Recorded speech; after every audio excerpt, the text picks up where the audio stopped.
오늘 말씀은 역설이라는 주제로 같이 다루도록 하겠습니다. 마태복음 19장 16절로 22절 말씀입니다. 마태복음 19장 16절로 22절입니다.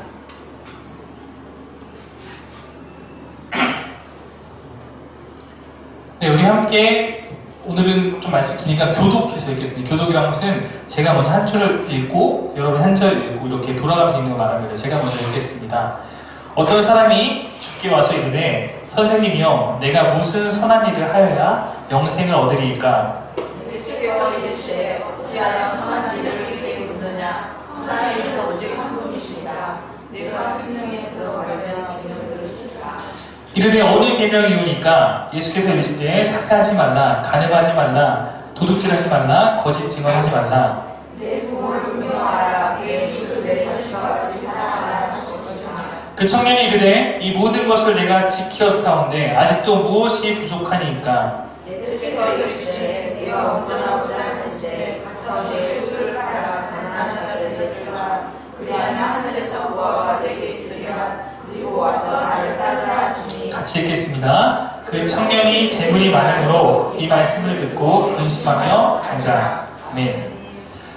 제가 어제 설교 준비하는 게 굉장히 좀 오래 걸렸습니다. 설교 준비는 금요일날까지 다 마치는데 이 말씀 어떻게 전해야 할까를 고민하면서 좀 이곳에서 오래 머물러 있게 됐었는데 문득 이런 생각이 들었습니다. 이 설교에 하나님의 생명력을 어떻게 담아낼 수 있을까? 어떻게 하면 그 진리의 생명의 안식을 우리 성도들과 함께 나눌 수 있을까? 우리가 매주 지금 이제 7주째 듣는 하나님 나라, 그리고 매주마다 적어내는 사귐의 편지, 이 안에서 내가 깨닫고 다짐하게 되는 것, 그것으로 그치는 것이 아니라 이 말씀이 내 삶을 두드리고 내 삶의 순간순간마다 기억나서 그것이 내 삶에 이렇게 하고 싶을 때 하나님 뜻대로 조금 더 바뀐 태도를 갖게 하고, 이렇게 생각하고 싶을 때 아니야 하면서 이런 하나님의 생각으로 바꿔가고, 이렇게 할 때 비로소 이 설교는 생명력이 있다라고 우리는 이야기할 수 있을 것입니다.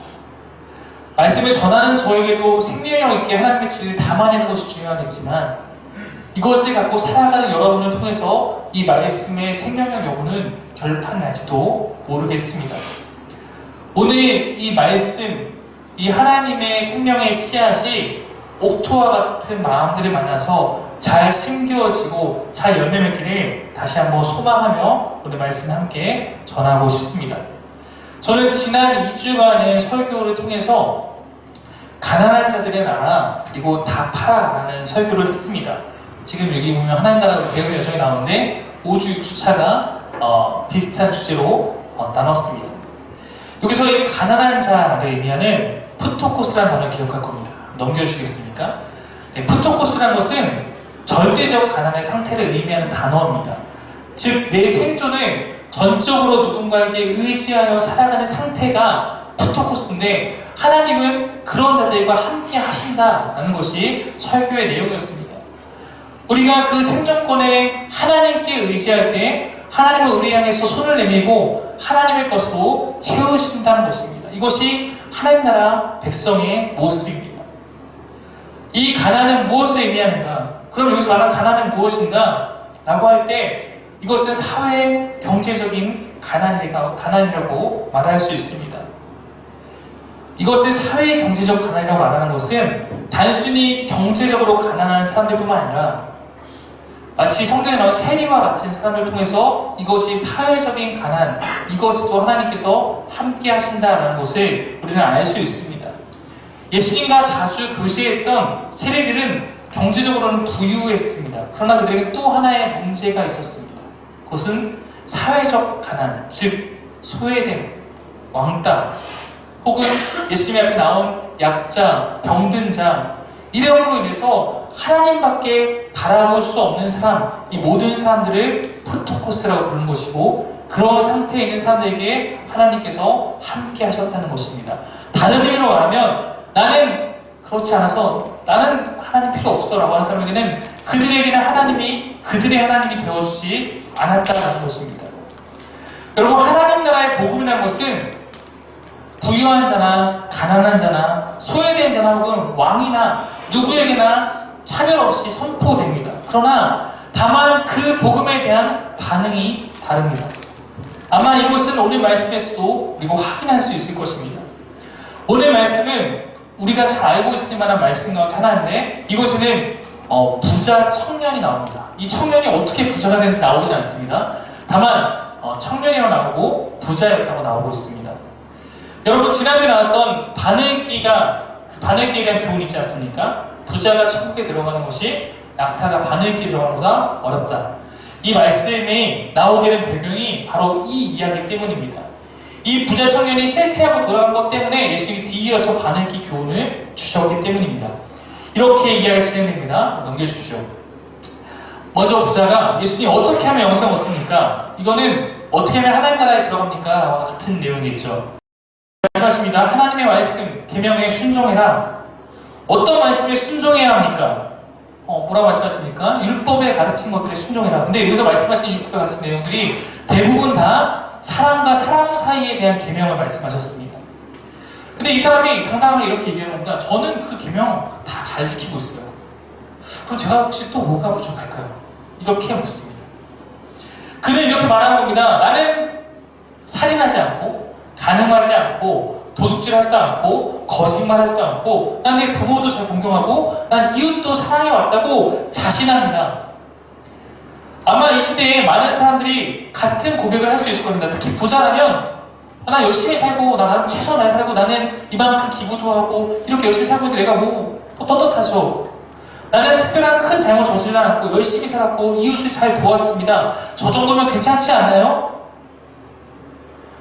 이 사람에게 여러분 뭐가 부족합니까? 지난주에 말씀대로 보면 이 사람에게는 다 팔아서 하나님 앞에 하나님 뜻에 맞게 사용할 마음은 없었습니다. 여러분, 우리가 비슷해 보이기에 헷갈리기 쉽습니다. 난 신앙생활 잘하고, 난 특별히 뭐 큰 잘못 저지르지 않고, 난 교회에서 봉사도 잘하고, 헌금도 잘 내고, 나 정도면 괜찮지. 하지만 내 삶 전체를 하나님께 순종할 마음은 없는 상태. 내가 결정해서 내가 하고 싶은 섬김, 내가 하고 싶은 것만큼만 순종하는 적당한 신앙, 이것으로 나는 괜찮다, 나는 잘못하지 않다, 나는 하나님의 백성이다 라고 우리는 생각하기 쉽다라는 것입니다. 내가 전적으로 내 주권을 포기하기는 싫어합니다. 내가 하고 싶은 만큼만, 내 스스로 결정한 만큼만, 그만큼만 하나님을 믿으려 하는 태도가 우리 안에 있습니다. 그런데 여러분, 하나님이 원하시는 것은 무엇이냐면 전부라는 것입니다. 우리가 종종 저도 이렇지 않았다라고 자부하지 못하겠습니다. 헌금을 드릴 때도 내 마음으로 헌금을 드리는 것이 아니라 때로는 선을 긋는 수단으로 사용하기도 합니다. 내가 이렇게 벌었으면 이만큼만 하나님 거, 마치 세금과 같이 그 의무를 수행하기 때문에 나도 내 권리를 지키려는 11조 드리면서 10분의 1은 하나님 거, 그럼 10분의 9는 내 거니까 터치하지 마세요. 이것으로 내 의무 다 했습니다. 근데 하나님께서 요구하시는 것은 그게 아니라 다 하나님께 드리라는 것이 아니라 그 전체에 대한 하나님의 마음을 갖고 살아가고 있는가, 전적으로 하나님께 순종하고 있는가, 이것이 하나님께서 우리에게 원하시는 삶의 모습이라는 것입니다. 어쩌면 우리는 이런 하나님을 보고 하나님 욕심쟁이다 라고 생각할지도 모르겠습니다. 하나님 욕심쟁이, 하나님 좀 적당히 좀 하시지 뭘 다 근데 여러분, 하나님께서 여러분을 너무 잘 알기 때문에 전부를 요구하시는 것입니다. 그렇게 말하는 사람들도 자기가 진짜 좋아하는 것에는 전부를 드리거든요. 내가 진짜 좋아하는 것에는 목숨을 걸거든요. 하나님께서 과한 것을 요구하시는 것이 아니라 하나님께서 여러분을 너무나 잘 알기 때문에 진짜 사랑한다면 진짜를 드릴 수 있게 원하는 거예요. 그 마음을 보이기 원하는 겁니다. 근데 그 사람들이 그렇게 반응하는 것은 내가 하나님께 그만한 마음이 없다는 것을 들키는 것이 싫은 것입니다. 즉, 내가 하나님을 얼마나 사랑하는지는 하나님 말씀에 얼마만큼 최선을 다해 전적인 순종을 다하는가로 결판난다는 것입니다. 여러분, 오늘 말씀을 보면 부자 청년의 모습은 우리의 인간적 눈으로 봤을 때는 완벽해 보일지도 모릅니다. 아마 이 사람은 이미 사람들에게 칭찬받고 있기 때문에 떳떳하게 나와서 어떻게 영생 얻겠습니까? 물을 수 있는 그런 사람이었는지 모르겠습니다. 그러나 그는 결론적으로 실패했습니다. 그는 예수님이 말씀하시는 하늘의 보화에는 관심이 없었습니다. 아마도 하늘의 보화는 하나님 나라 혹은 영생, 구원 등을 의미할 것입니다. 하나님 나라에서도 이만한 보화를 주고 이런 것은 아닐 것입니다. 이것을 하나님께서 하늘의 보화니까 하나님께서 우리에게 내려주시는 줄 수 있는 하늘의 복, 이것을 의미합니다. 영생을 구하는 방법을 물으며 나왔습니다. 그에게 이것이 영생을 받는 방법이라고 말씀하시지만 막상 둘 중에 하나, 내가 갖고 있는 소유나 혹은 영생이나 둘 중에 하나를 선택해야 되니까, 무언가를 포기해야 되니까 그는 주저하게 됩니다. 그는 이 세상에서 부유하게 살며 동시에 신앙도 좋은 사람으로 인정받고 싶었기 때문입니다. 둘 다를 갖고 싶었기 때문입니다. 그러나 하나님 앞에서는 하나를 선택해야 합니다. 그는 다 팔아서 그 하나를 선택할 마음은 없었던 것입니다.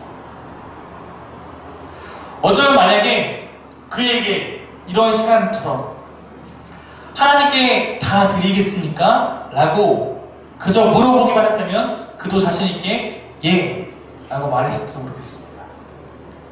그러나 예수님께 원하시는 것은 진실된 믿음입니다. 의지적인 결단뿐만 아니라 행동까지 수반되는 진정한 순종의 삶이었습니다. 여러분, 오늘 그가 끝내 예수님의 그 말씀 앞에 순종하지 못하고 돌아섰던 이유가 무엇이었습니까? 그에게 재물이 많았다. 재물이 많기에 고민했다라고 말하고 있습니다. 그는 결국 부유한 사람이 하나님 나라의 백성이 되는 것이 얼마나 어려운지를 증명하는 사람이 되었습니다. 세상적으로는 부자가 좋아 보이지만 하나님 나라의 백성이 되려면 더 많은 것을 포기할 각오가 있어야 하는 것, 이것을 그는 증명하고 말았습니다. 제가 알고 있는 범위 내에서는 저희 상임의 교회에서 부유한 자는 없는 것 같습니다. 세상적으로 우리가 가진 것이 많지 않으니까 안심이 되십니까? 우리의 그 없는 것도 우리는 하나님께 전부를 드려야 합니다. 드려야 하는 포기의 어떤 양이 다를 뿐 포기의 가치는 다르지 않습니다. 누구에게나 하나님 나라는 내 모든 것을 다 팔아서 얻는 나라이기 때문입니다. 쟤들이 이 부자 청년이 이렇게 돌아가는 것을 보고 어떤 반응을 보냐면 충격을 받았어요. 그래서 이렇게 묻습니다. 말씀 한번 떼주시겠습니까? 한번 같이 읽어볼게요. 시작.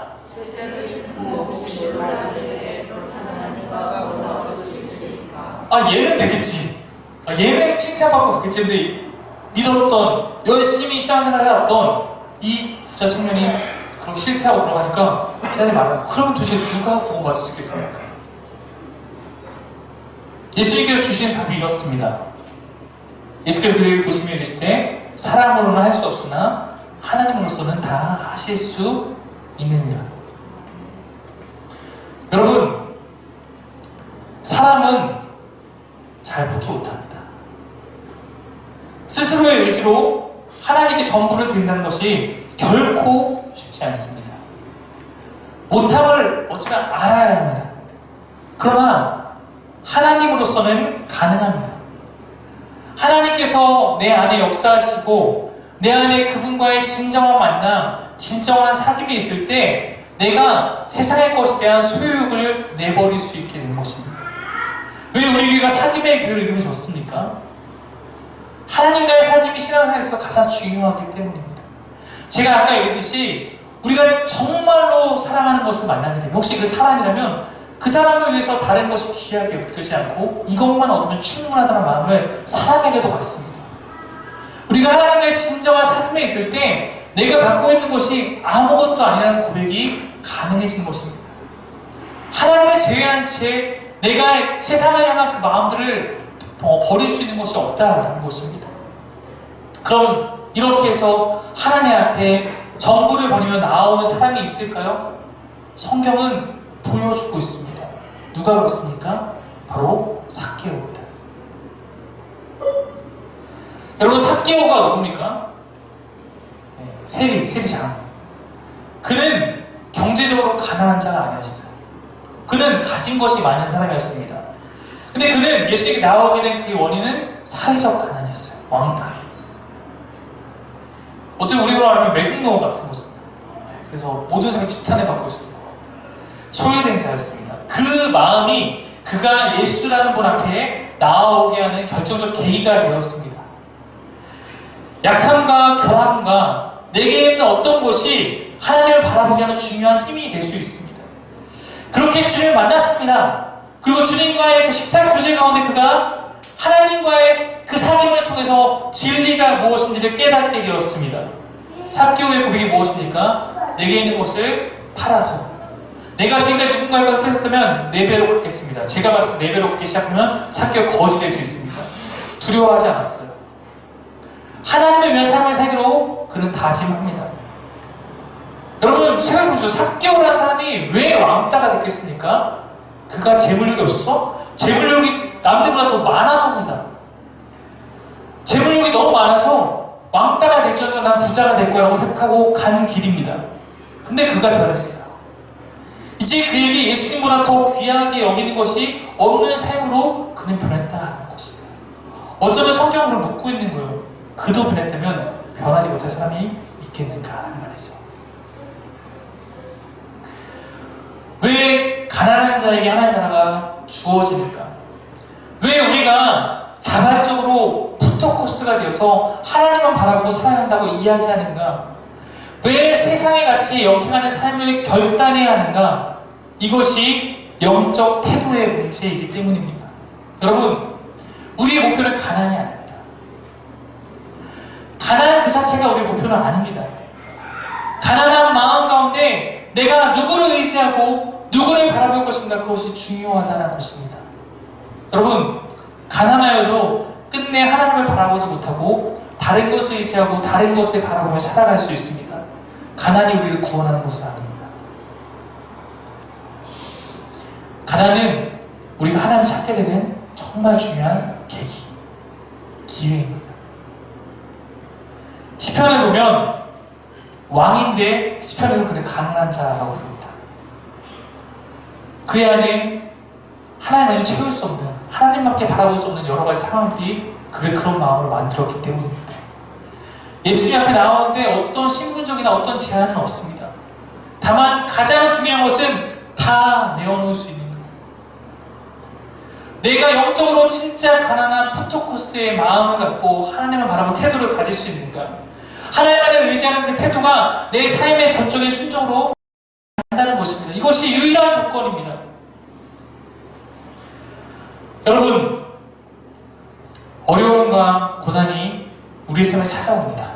각자에게 다른 형태로. 우리는 힘들어합니다. 힘들어하지 않은 사람은 없습니다. 목사도 힘들어할 수 있고 다 힘들어합니다. 그러나 그 어려움과 그 힘듦이 역설적으로 더욱더 우리가 하나님을 찾게 만들고 있습니다. 그래서 누군가 책에서 이렇게 말했습니다. 고통은 기도의 연료다. 고난이 없으면 우리 기도하지 않는다는 얘기예요.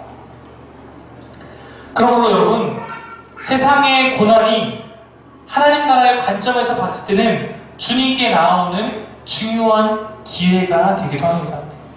결론적으로 내가 그 고난을 통해서, 그 가난함을 통해서, 그 어려움을 통해서 결론적으로 하나님을 의지하고 하나님을 만났다면 성경은 네가 그것이 오히려 복이다, 복받았다라고 이야기를 하는 것입니다. 왜냐하면 하나님을 만난 것이, 하나님과의 사귐을 얻은 것이 그 어떤 것과도 비교할 수 없는 행복이기 때문입니다.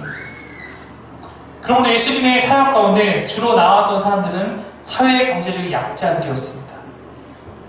복음의 선포에서부터 소위 부자들이 배제되지는 않았습니다. 하지만 곧 판가름 납니다. 모든 것을 드려 스스로 가난할 수 있는 부자여야 하나님 나라에 합당합니다. 그런 것을 각오하지 않고 예수의 복음 앞에 섰던 사람들이 결국 다 떠나갔습니다. 죄송하지만 이곳에 있는 우리도 다르지 않습니다.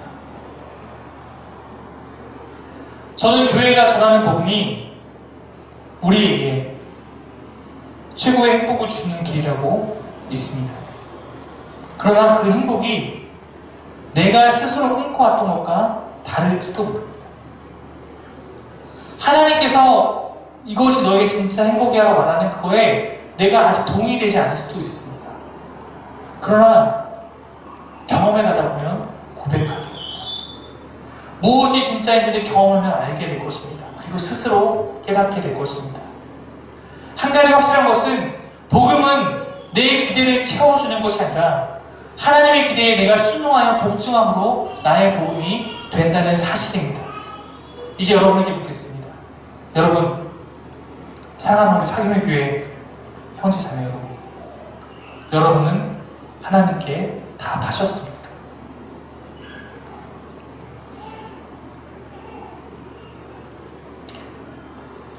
하나님의 나라를 위해 여러분의 모든 소요를 드릴 준비가 되셨습니까?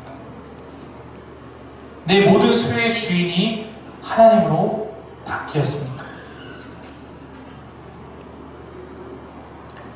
내가 청지기로서 주인 대신 하나님의 것을 그 뜻에 맞게 사용해야 한다는 것을 인정하고 있습니까?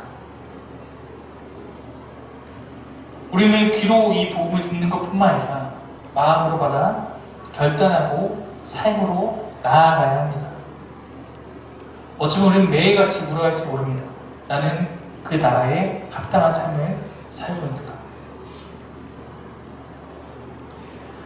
모든 소유를 드린다라는 것이 결코 교회의 모든 것을 헌금하라는 이야기가 아닙니다. 여러분, 결국 헌금도 무엇입니까? 교회가 하나님의 뜻에 맞게 물질을 사용해감을 믿고 하나님 앞에 내가 작정한 대로, 정해진 분량대로 내 마음을 표현하는 것입니다.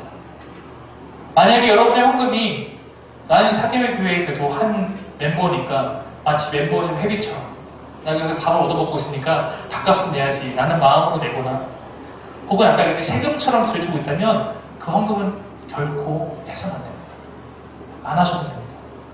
그냥 와서 밥만 먹고 가셔도 상관없습니다. 헌금은 하나님 앞에 하나님 받으실 만한 모습으로 드려져야 값어치가 있는 겁니다. 그럼 하나님 나라의 백성들, 하나님 나라의 백성, 다른 말로 말하면 성경은 제자들이라고 합니다. 하나님 뜻을 따라가는 사람들. 그러면 하나님 나라의 백성들은 모두 가난한 자인가? 제 대답은 당연히 그렇습니다. 모든 제자는 가난한 자여야 합니다. 부자는 제자가 될 수 없습니다.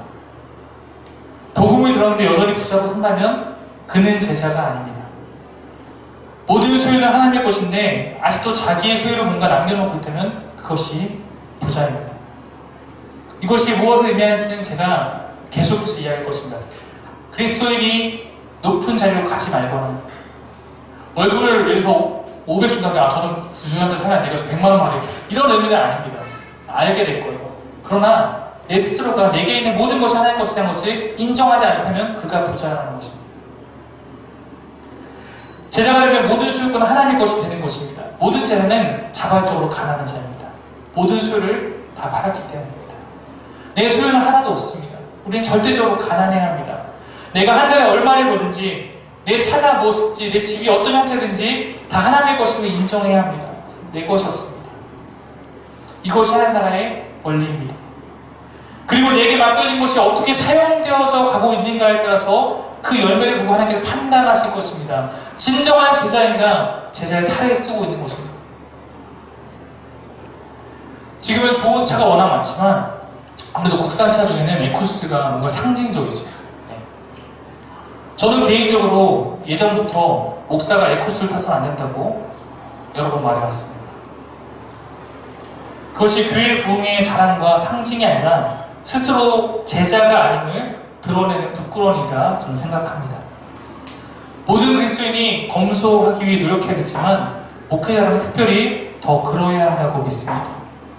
교황이 한국에 왔을 때 교황은 사실 국빈 위저 같거든요. 대통령 같은 바티칸의 어떻게 보면 대통령격이기 때문에. 근데 교황이 왜 우리나라 왔을 때 소울이라는 차를 탔는지 그것에 사람들이 어떻게 반응했는지 우리는 생각해 볼 필요가 있습니다.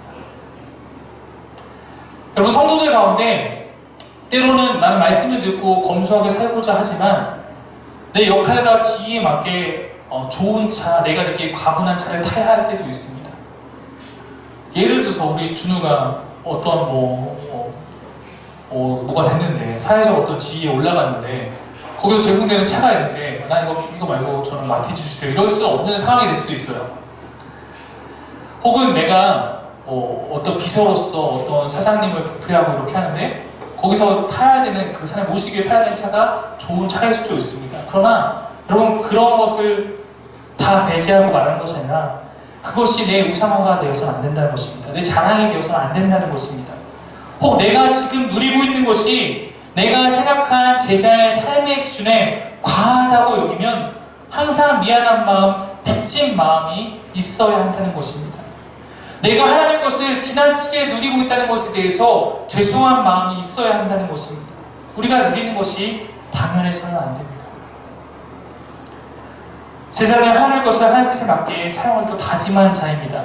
철저하게 내 생존권을 하나님께 의존한 자입니다. 하나님 없이 살 수 없는 자입니다. 다른 것이 나의 자랑이 될 수 없습니다. 다시 부자 청년 얘기로 돌아와서 설교를 마무리하려고 합니다. 예수님께서 그에게 마지막으로 권면하셨던 것은 내게 있는 소유를 다 팔아 가난한 자들에게 나누어 주라. 그 말을 들었을 때 이 청년이 이런 고민하지 않았을까요? 그럼 저는요? 예수의 답변은 기록되어 있지 않지만 다른 말씀을 살펴봤을 때 이렇게 말씀하셨을 것 같습니다. 말씀 한번 보시겠습니까? 위에 말씀 한번 읽어보겠습니다. 시작!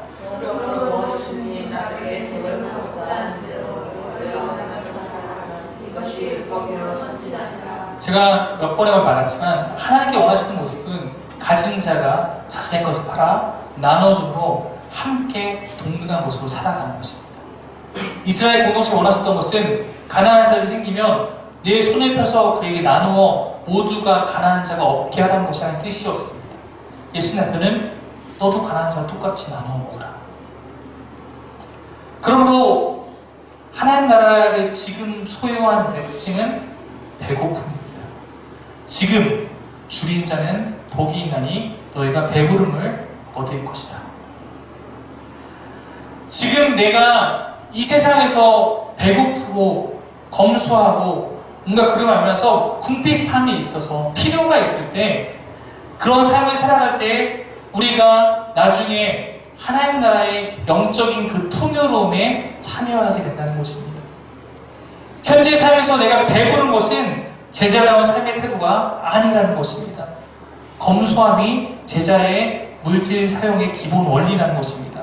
주님께서 우리가 주님 어떻게 기도해야 합니까? 라고 할 때 이렇게 기도를 가르쳤습니다. 주기도문에 일용할 양식을 내게 주십시오. 여러분, 일용할 양식을 구하는 기도는 무엇입니까? 내게 하루의 양식을 달라는 거예요. 하나님, 내가 좀 부자가 돼서 창고도 넉넉히 쌓아놓고 살게 해주세요가 아니라 하나님, 오늘 하루에 나에게 양식을 허락해 주십시오. 이것이 제자의 기도라는 것입니다. 그러한 필요를 다른 것을 찾는 것이 아니라 하나님께 구하는 삶이라는 것입니다. 우리는 보통 내가 진짜 어려움을 당하면 전심을 다해 주님을 찾습니다. 산기도도 하고 금식기도도 하고 막 그렇게 매달립니다. 그럼 내 문제가 해결되고 내 형편이 좀 나아지고 혹은 내 통장에 좀 돈이 두둑해지면 더 이상 기도하지 않습니다. 하나님 나라의 백성은 혹시 내게 무언가가 주어져 있다면 더욱 긴장하며 나의 주인께 그것을 물으며 그것을 사용해 가야 합니다. 가진 것에 내가 매이는 순간 우리는 모든 것을 잃습니다. 7시간 동안 하나님 나라를 배웠습니다. 혹시 이런 마음이 들 수도 있어요. 이럴 바에야 내가 왜 하나님 나라를 소유합니다. 말씀을 보면 이런 순종의 결과 우리는 무엇을 얻습니까? 하늘의 복화를 얻는다 말합니다. 이것은 이 땅에서 내가 하나님 나라를 누리는 것, 하나님과의 동행이 내 삶에 시작된다는 것을 의미합니다. 성경은 이것이 우리가 맛볼 수 있는 최고의 행복이라고 말하고 있습니다. 팔복에서 말하는 복은 내가 바라는 무언가를 흔히 말하는 우리가 축복처럼 받는 게 아니라 이 복은 마카리오스라고 해서 최고의 행복을 말하는 표현에 담합니다. 심령에 가난한 자는 최고로 행복하다. 줄인 자는 최고로 행복하다. 하나님과 동행하는 삶은 우리가 지금 물질로서 누리는 것과 비교할 수 없는 행복을 우리에게 준다라고 성경은 말하고 있습니다. 그러므로 우리에겐 가난함이 행복입니다. 세상은 물질이 행복하고 가난이 불행한 것을 말하지만 하나님의 말씀은 그렇지 않습니다. 철저한 역설입니다. 말씀 한번 띄워주시겠습니까? 예수께서 눈을 들어 제자들을 보시고 이르실 때 너희 가난한 자는 최고로 행복하다. 왜냐면 너희가 하나님 나라를 얻을 것이기 때문에. 지금 죽인 자는 최고로 행복하다. 왜냐면 너희가 그 하나님의 풍요로움에 참여할 것이기 때문에. 지금 울게 된 자는 행복하다. 왜냐면 너희가 하나님 나라가 웃기게 될 것이기 때문에. 인자, 예수님이죠. 인자로 말미암아 사람들이 너희를 미워하며 멀리하고 욕하고 너희 이름을 악하다 하여 버릴 때 너희에게 최고의 행복이 있다. 가난이 왜 행복인가? 하나님 나라를 얻기 때문에. 왜 우는 자가 웃게 되는가? 하나님 안에서 진정으로 우리가 행복을 느끼기 때문에 웃게 될 것입니다. 결국 이 땅에 대한 가치를 포기함으로 우리가 얻게 되는 것, 그것이 하나님이고 그것이 그의 나라입니다. 보화의 가치는 하나님이라는 분의 가치에 대한 우리의 판단입니다. 내가 지금 이 땅에 누리는 것이 더 중요한가? 내가 하나님과 얻는 것이 더 중요한가? 선택하라고 말씀 우리에게 권면하고 있는 것입니다. 물질이 내게 제공해 주는 것과 하나님이 내게 제공해 주는 것 사이에 어떤 것이 더 안전하고 어떤 것이 나를 더 평안케 하며 어떤 것이 더 행복하다고 믿는가? 그것을 판단하고 결정하라는 것입니다. 이 결정을 내리지 못하면 여러분 하나님 나라를 소유할 수 없습니다.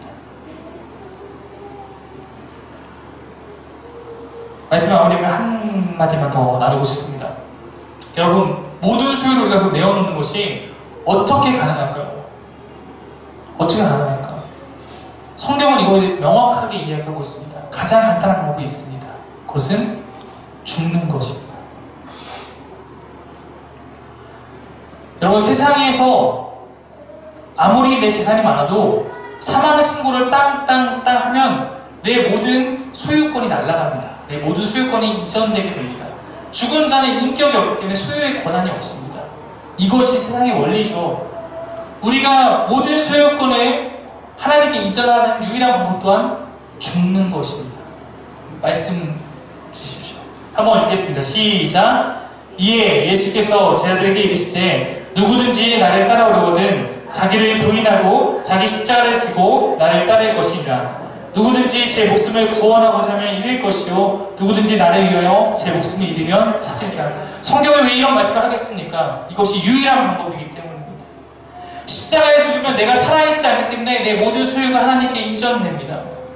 내가 죽지 않은 채 내 마음을 갖고는 내가 일부는 하나님께 드릴 수 있겠지만 전부를 드릴 수는 없습니다. 그러면 우리의 자아는 철저히 죽어야 합니다. 내가 죽고 내 안에 하나님이 살아서 내 안에 역사하셔야만 가능해집니다. 하나님으로서 내 삶에 순종하여 살아가는 것이 가능해진다는 것입니다. 이것이 성령의 역사입니다. 예수님께서는 이것을 미래의 어느 순간 해야 할 일이 아니라 지금 너희가 해야 할 일로 말씀하고 있습니다. 지금 여러분이 죽어야 합니다. 바울의 고백 한번 볼까요? 읽겠습니다. 시작. 내가 그리스도와 함께 십자가에 못 박혔나니 그런즉 이제는 내가 사는 것이 아니요 오직 내 안에 그리스도께서 사시는 것이다. 이제 내가 육체 가운데 사는 것은 나를 사랑하사 나를 위하여 자기 자신을 버리신 하나님의 아들을 믿는 믿음 안에서 사는 것이다. 바울이 말합니다. 내가 죽으면 내 안에 그리스도가 살기 때문에 그러므로 내 안에 하나님 통치가 가능해진다. 나는 날마다 죽노라. 나는 날마다 죽노라. 우리 또한 날마다 죽어야 합니다. 그리고 그 안에 그리스도 안에 새롭게 된 영으로 내 삶이 시작되어야 합니다. 오늘의 추수감사절입니다.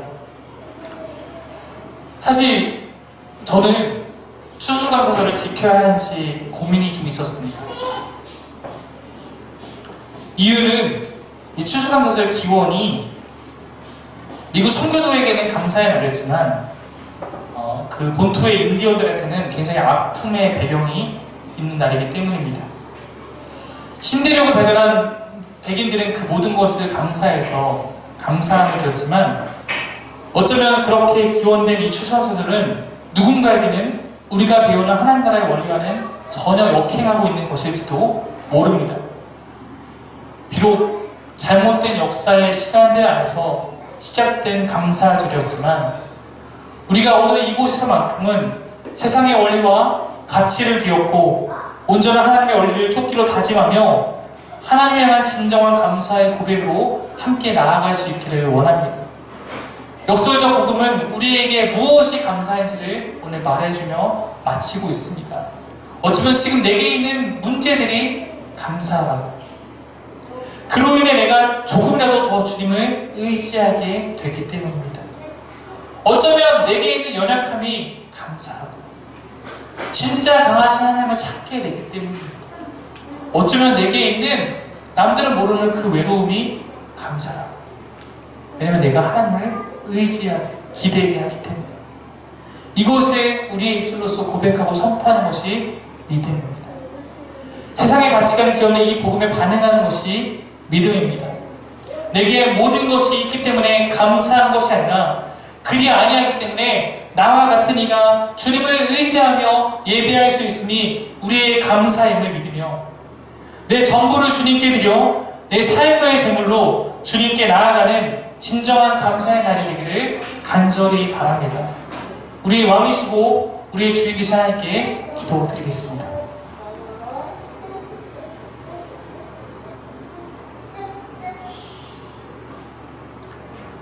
하나님, 오늘 감사절이며 어쩌면 우리가 지금까지 생각해왔던 것과는 전혀 다른 감사의 제목들을 찾고자 합니다. 내게 이것을 허락해 주셔서 감사한 것이 아니라 내게 지금 이것이 없어서 내가 그로 인해 주께 나와왔다는 것이 내 감사의 본질이 될 수 있도록 인도하여 주옵소서. 그로 말미암아 내가 하나님을 찾는 것이 하나님을 만나가는 것이 알아가는 것이 내 감사가 될 수 있도록 인도하여 주옵소서. 하나님, 우리가 세상에 있는 가치들, 세상에 있는 원리들에 우리 마음을 두는 것이 아니라 진짜 하나님의 원리를 따르며 그렇게 나아갈 수 있도록 주님 우리 가운데 역사해 주시고 내 모든 자아가 죽고 내 안에 그리스도와 함께 된 새로운 영이 내 삶을 지배하고 내가 그 모든 것을 성령 하나님을 의지하며 나아갈 수 있도록 주님 내 삶을 도우시옵소서. 날마다 내 주도권을 빼앗아 가려는 악한 영의 그런 거짓말에 내가 속지 않도록 인도해 주시고 온전하게 내 하루하루의 삶을 하나님을 의지하며 나아갈 수 있는 삶의 교회 교인 될 수 있도록 인도하여 주옵소서. 감사드리고 예수님의 이름으로 기도드립니다. 아멘.